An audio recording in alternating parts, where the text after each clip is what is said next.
فرمایا خبردار ہو جاؤ، اللہ کے ذکر میں ہی دلوں کا اطمینان ہے، اللہ کے ذکر میں دلوں کا چین ہے۔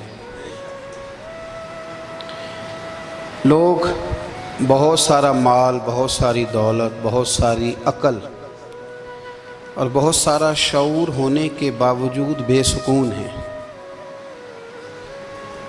جس چیز نے زمانے کو تکلیف میں مبتلا کر دیا ہے اور جو چیز ڈھونڈنے سے نہیں ملتی وہ اطمینان ہے، وہ قرار ہے۔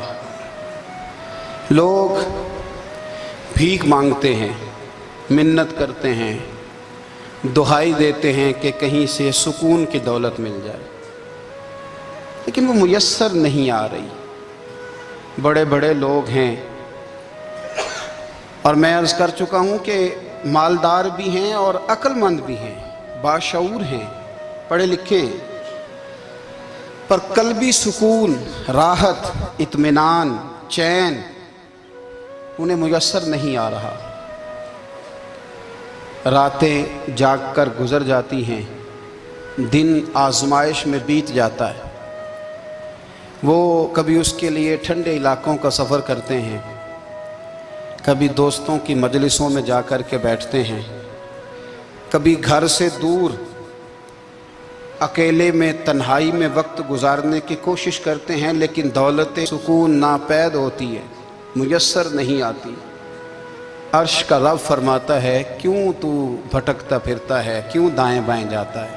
چپ کر کے مسجد آ جا اور لوگوں سے بچ کے تنہائی میں میرا ذکر کر۔ اللہ ملے گا کیا؟ فرمایا اعلیٰ بذکر اللہ تطمئن القلوب، میں تیرے بے چین دل کو چین عطا کر دوں گا۔ وہ تیرا تڑپتا اور پھڑکتا ہوا مزاج، اسے میں سکون کی دولت دوں گا۔ یہ تجھے کہیں اور نہیں ملے گا، یہ میری یاد میں ملے گا۔ یہ چین، قرار، سکون تجھے یہیں میسر آئے گا۔ اطمینان قلبی زندگی کا حسن ہے بھائی، دولت سکون اصل ہے۔ بڑے ٹھنڈے کمرے میں کچھ لوگوں کو نیند نہیں آتی، اور داتا صاحب رحمۃ اللہ علیہ آپ جائیں تو دونوں سڑکوں کے بیچ جو فٹ پاتھ ہے نا، اس پہ بھی کچھ لوگ سوئے ہوتے ہیں۔ ادھر سے بھی گاڑیاں گزرتی ہیں، ادھر سے بھی گاڑیاں گزرتی ہیں، لیکن بس نیند ہے نا، اللہ کا فضل ہے، اس نے دے دی ہے، آنے والوں کو آ گئی ہے۔ اطمینان قلبی، میرا معاشرہ بے سکون ہے، بے قرار ہے۔ مجھے کچھ لوگ کہتے ہیں جی میں آج کل بڑا بور ہو رہا ہوں، تو میں کہتا ہوں یار ہمیں تو ٹائم ہی نہیں ملا آج تک بور ہونے کا، نہیں وقت ہی نہیں اتنا میسر آیا، کون سا ٹائم نکالے جس میں بندہ بور ہو؟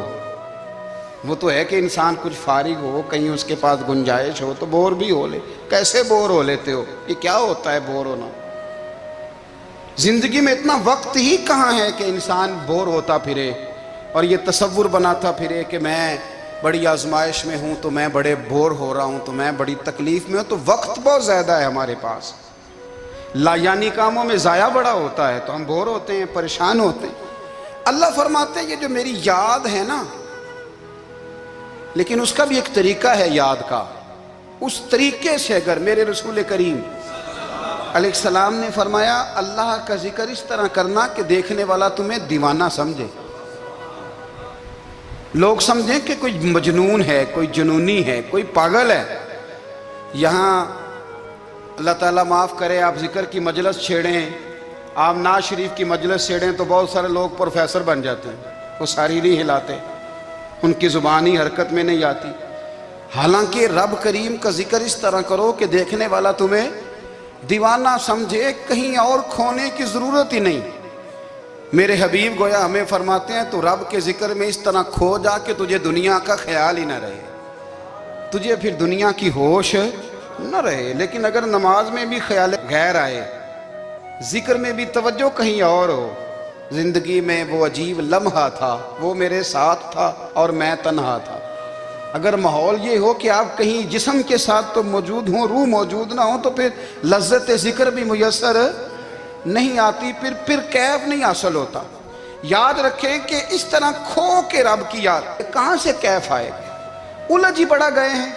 وہ مستی، وہ سرور، وہ کیف جو اللہ کے ذکر میں ہوتا تھا، جو کبھی مرشد کامل کے سامنے بیٹھ کر لوگ اللہ اللہ کرتے تھے تو لگتا یہ تھا کہ یہ یہاں ہیں ہی نہیں، یہ تو کہیں اور چلے گئے ہیں، یہاں موجود ہی نہیں۔ لیکن اب وہ موج نہیں، وہ شوق نہیں، وہ درد نہیں، وہ ذہن نہیں۔ اقبال تڑپ کے کہا کرتے تھے خیرت کی گتھیاں سلجھا چکا ہوں، یا رب مجھے صاحب جنوں کر دے، اللہ مہربانی فرما، وہ کیفیت دے، وہ سرور دے۔ زندگی میں اگر اطمینان چاہتے ہو تو کبھی کبھی سب کچھ بھول کے نا تو مست ہو جایا کرو رب کی یاد میں۔ کبھی کبھی چھوڑ دیں دنیا، چھوڑیں یار موبائل، کسی وقت کریں اس کو بند، چھوڑیں اس بات کا خیال کہ فلانے نے سلوٹ کیا ہے کہ نہیں کی، چھوڑیں۔ حضرت باجزید بستامی رحمت اللہ تعالیٰ علیہ فرماتے ہیں میں نے اعتکاف کبھی اپنی مسجد میں نہیں کیا، اس لیے کہ سارے ہی ہاتھ چومنے والے، سارے ہی پیار کرنے والے۔ فرماتے ہیں میں جب اعتکاف کرتا تھا تو میں بستام سے دور نکل جاتا تھا جہاں کوئی مجھے جاننے والا نہ ہو۔ اٹھ بلیا چلو تھے وسیے جتھے وس دینی سارے ینے، نہ کوئی ساڈی ذات پچھانے تے نہ کوئی سانو مننے، چل ادھر چلیں۔ اٹھ بلیا چلو تھے وسیے جتھے وس دینی سارے ہی انے، نہ کوئی ساڈی ذات پچھانے تے نہ کوئی سانو۔ اتنا شوق ہے سلوٹ کرانے کا، اتنا شوق ہے تعارف کرانے کا، اتنا شوق ہے اپنا بتانے کا، تو یہ چیز غلبہ کر جاتی ہے، پھر نام رہ جاتا ہے، روح نہیں رہتی، پھر وجود رہ جاتا ہے، پھر باطن کی کیفیت نہیں رہتی۔ خدا را اپنے آپ کو بے چین نہ کرو، بے قرار نہ کرو، بے سکون نہ کرو، رب کی یاد میں آ جاؤ، درود و سلام میں آ جاؤ، نعت کے حسن میں آؤ، تلاوت کی دنیا میں آؤ، سجدوں کے نور میں آؤ۔ آؤ کبھی کھول کے دل مسجد کی صفائیاں کریں، آؤ نہ کبھی کوئی بوڑھا دادی نانی دادا ان کے پاس بیٹھ کے پیر دبا کے اللہ کو راضی کریں۔ یہ کیف والی جگہ ہیں، یہ سرور والی جگہ۔ اتنی بے چین ہماری زندگی ہے، بے قرار ہے، تڑپتے ہوئے لوگ، لڑتے ہوئے لوگ، ایسے لگتا ہے ابھی ایک دوسرے کا گریبان تھام لیں گے، بے قرار بے چین۔ کسی کو انتظار کا کہا جائے نا کہ 10-20 منٹ کسی کا انتظار کرو تو بعض لوگ مجھے ایسے لگتا ہے جیسے ان کا کلیجہ پھٹ جائے گا، ڈاکٹر کے انتظار میں بیٹھے ہیں تو بڑے پریشان ہیں۔ کسی کو ملنے گئے ہیں کو آدھا گھنٹہ بیٹھنا پڑ گیا تو بڑی دقت میں ہیں۔ اپنے آپ کو سکون دیں۔ آپ یقین کریں بڑا مزہ آتا ہے، کبھی کسی کا انتظار کرنا پڑے تو 2-4 تسبیح درود شریف پڑھی جاتی ہے، یعنی ذوق بن جاتا ہے کہ چلو اللہ نے موقع دیا ہے، کوئی سرکار کو یاد کر لیں، تنہائی مل گئی۔ ہمارا مزاج جس سختی کا شکار ہے وہ سختی آہستہ آہستہ ہمیں زیادہ آزمائش میں ڈال رہی۔ تو میرے بھائی زندگی میں اطمینان حسن ہے، اور وہ سب سے زیادہ اللہ کی یاد میں ملتا ہے، وہ سب سے زیادہ رب کریم کے ذکر میں، سب سے زیادہ جو چاہتا ہے نا دل ٹھنڈا رہے، زبان میٹھی رہے، وہ مدینے والے محبوب پہ درود و سلام پڑھا کرے، وہ حضور پہ درود و سلام پڑھا کرے، زبان میٹھی رہے گی۔ میرا ذاتی تجربہ ہے کہ جو آدمی اپنے اخلاق سنوارنا چاہے وہ حضور پہ درود شریف پڑھے، جو اپنے اخلاق سنوارنا چاہے، طبیعت کو ٹھنڈا رکھنا چاہے، وہ درود شریف پڑھے، اس کا دل سکون میں آئے گا۔ کچھ کام اور ہیں زندگی میں اطمینان کے لیے، ان کا ہونا بھی بڑا ضروری ہے۔ سب سے پہلے اگر آپ چاہتے ہیں نا زندگی میں سکون ہو تو حقیقتوں کا سامنا کرنا سیکھیں، آپ جو ہیں وہ رہنا سیکھیں، جو آپ نہیں ہیں وہ بننے کی کوشش نہ کریں۔ حقیقت کا سامنا کرو گے تو زندگی اطمینان میں آ جائے۔ ہم نے نا بہانے بنا لیے ہیں، ہیلے بنا لیے ہیں، جھوٹ کے سہارے اپنے آپ کو اونچا کر لیا ہے۔ ایک آدمی سے کہا جاتا ہے تو رشوت نہ لے، تو کہتا ہے میں غریبوں سے نہیں لیتا۔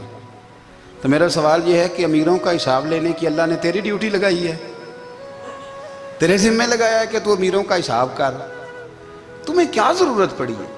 ہم نہ بہانہ کرتے ہیں، رشوت لینے والے کا الگ بہانہ ہے اور سفارش والے کا الگ بہانہ ہے۔ حقیقت کا سامنا کریں، حقیقت کا۔ جو میرے ذمہ داریاں ہیں وہ میں نے پوری کرنی، جو آپ کی ذمہ داریاں ہیں وہ آپ جان نہ چھڑائیں، حقیقت پسند بنیں۔ میرے رسول کریم، پھر پڑھیے درود شریف صلی اللہ تعالی علیہ وسلم۔ حضور صلی اللہ علیہ وسلم نے فرمایا کہ میری بیٹی سیدہ فاطمہ الزہرا رضی اللہ تعالی عنہا صرف جنتی نہیں، جنتی عورتوں کی سردار ہے۔ لیکن حضور نے یہ بھی فرمایا کہ فاطمہ یہ خیال رکھنا اگر اللہ نے حساب پوچھا تو حساب تم نے خود دینا ہے۔ حقیقت کی طرف توجہ کرائی حضور نے۔ وہ صرف جنتی نہیں، جنتی عورتوں کی سردار ہیں، پر حقیقت کی جانب توجہ۔ میں حقیقت یہ ہے کہ اگر مالک نے حساب پوچھا تو اس کی تیاری بھی کرنی ہے۔ دیکھیں نا، ہمیں کچھ یقین نہیں، اللہ معاف کرے کہ ہمارا حساب کیسا ہوگا، لیکن کتنے آزاد ہیں۔ یعنی بڑی دلیری سے بندے کہتے ہیں فجر نہیں پڑھتا جی، 3 پڑھتا ہوں جی، شاہ رہ جاتی ہے جی، کپڑے صاف، بڑی دلیری سے۔ اور سیدہ فاطمہ الزہرا نے ساری رات مصلی آباد رکھا ہے، حالانکہ انہیں یقین تھا کہ رب مجھے بغیر حساب کتاب جنت دے گا۔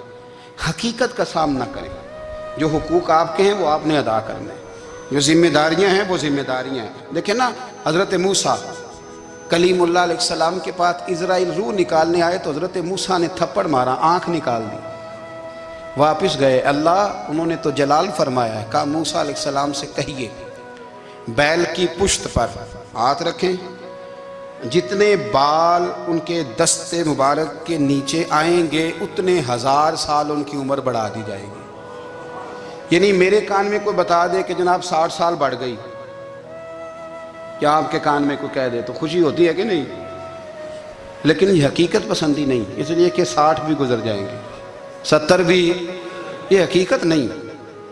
حضرت موسیٰ کلیم، چلے میں مثال دیتا ہوں، سمجھ لے 10 بال، حالانکہ بہت زیادہ آتے ہوں گے، 10 بال اگر حضرت موسیٰ کے ہاتھ کے نیچے آئے تو 10,000 سال تو عمر بڑھ گئی نا۔ 10 یعنی 10 سال نہیں، 10 نہیں، 10 بہت زیادہ تھی نا۔ تو حضرت موسیٰ کلیم اللہ علیہ السلام سے آ کے عرض کیا گیا، حضور بیل کی پشت پر ہاتھ رکھیں، جتنے آپ کے ہاتھ کے نیچے بال آئیں گے اتنے 1000 سال عمر بڑھ جائے گی۔ تو حضرت موسیٰ نے حقیقت پسندی والی بات کی، فرمایا پھر کیا ہوگا؟ 10,000 سال کے بعد پھر کیا ہوگا؟ کہا حضور جانا تو پھر بھی ہے، فرمایا پھر ابھی چلتے ہیں۔ اگر جانا ہے نا، جانا ہے تو پھر، اگر جانا ہے تو پھر ابھی۔ اور سجنوں، اگر نماز پڑھنی ہے تو ابھی کیوں نہیں؟ اگر داڑھی رکھنی ہے تو پھر رمضان کا انتظار کیوں کریں، ابھی کیوں نہیں؟ اگر سچ بولنا ہے تو پھر، اگر رزق حلال کھانا ہے تو پھر انتظار کاہے کا؟ حقیقت ہوتی ہے، بہانہ ہوتا ہے، حقیقت چھپ نہیں سکتی بناوٹ کے اصولوں سے، کیونکہ خوشبو آ نہیں سکتی کبھی کاغذ کے پھولوں سے۔ یہ بات یاد رکھیں۔ اگر جانا ہے تو حضرت کلیم فرمانے لگے پھر 10,000 سال کے بعد بھی جانا ہے تو آج بھی۔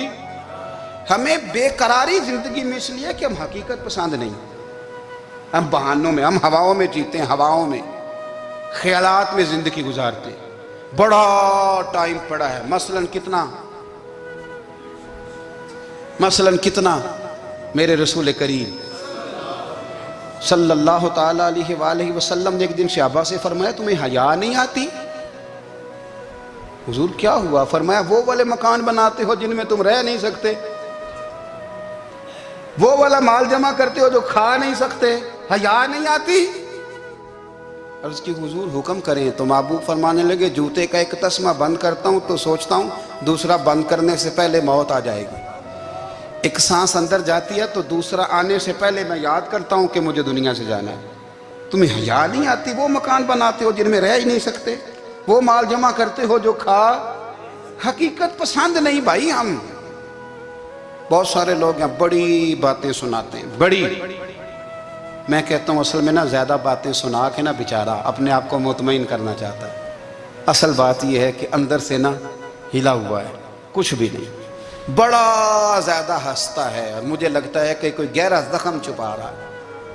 اس لیے ملمہ سازی، حقیقت پسند بنو، حقیقت پسند۔ یاد رکھنا من ترک صلاۃ متعمدا فقد کفر، میرے رسول نے حقیقت بیان کی، فرمایا جس نے ایک نماز بھی جان بوجھ کے چھوڑی اس نے رب کے رب ہونے کا انکار کیا، اس نے کفران نعمت کیا۔ یہ حقیقت ہے، کوئی کلیریفیکیشن نہیں، کوئی وضاحت نہیں۔ جو نماز نہیں پڑھتا، جھوٹ بولتا ہے، غلط بیانی کرتا ہے، جو شخص رزق حرام کما کے کہتا ہے کہ اس کے بغیر گزارا نہیں چلتا، وہ جھوٹ بولتا ہے۔ اس لیے کہ رب فرماتا ہے جب تجھے پیدا کیا ہے تو تیرا رزق میرے ذمہ ہے۔ اللہ فرماتا ہے کہ لا یکلف اللہ نفسا الا وسعہا، میں کسی پر وہ بوجھ نہیں ڈالتا جو اٹھا نہ سکے۔ نماز فرض کیا اس کا مطلب ہے ہم پڑھنے کے قابل ہیں، اس نے ہمارے ذمہ داریاں لگائی ہیں تو مطلب یہ ہے کہ ہم ذمہ داریاں ادا کرنے کے قابل ہیں، ورنہ وہ کہتا ہے میں وہ بوجھ ڈالتا ہی نہیں جو تجھ سے اٹھایا نہ جائے۔ اگر چاہتے ہو کہ زندگی میں اطمینان ملے تو خدا را حقیقت پسندوں والی زندگی گزارو. یہ فضاؤں میں زندہ رہنا، ہواؤں میں، اللہ بڑا معاف کرنے والا ہے، اللہ بڑا کریم ہے، معاف کر دے گا، تو بھئی یہ بات صحابہ کو بھی پتا تھی، یہ اہل بیت کو بھی خبر تھی، تو وہ تو ایک ایک بات کا لحاظ کرتے تھے. یہ غوث اعظم کو بھی پتا تھی، یہ ان کے والد کو بھی پتا تھی، جنہوں نے کسی کا ایک سیب کھا لیا تھا تو 12 سال اس کے گھر میں نوکری کرتے رہے. انہیں نہیں پتا تھا اللہ بڑا کریم ہے، معاف کر دے گا، ایک سیب ہی ہے نا. تو حقیقت پسندی آپ کو سکون دے گی. اور اگر آپ نے اپنے آپ کو غیر مطمئن کیا ہوا ہے، بات کچھ اور ہے، اور آپ نے اپنے آپ کو ڈال کسی اور طرف لیا ہے، تو پھر آپ کو سکون مل سکتا؟ سکون حقیقت پسندی میں، اصل میں سکون ہوتا ہے، اداکاری میں سکون نہیں ہوتا. تیسری بات سنیں، اگر آپ چاہتے ہیں زندگی میں مطمئن رہیں تو دنیا داروں سے امیدیں توڑ دیں، اللہ اور اس کے رسول سے امید وابستہ کریں، اولیاء اللہ سے امیدیں وابستہ کریں، صحابہ اور اہل بیت سے امیدیں، اللہ اور اللہ والوں سے امیدیں، دنیا داروں سے امیدیں. آپ کو پتہ ہے دنیا دار کی تباہی کب ہوتی ہے؟ جب انہیں خوش آمدی مل جاتا ہے.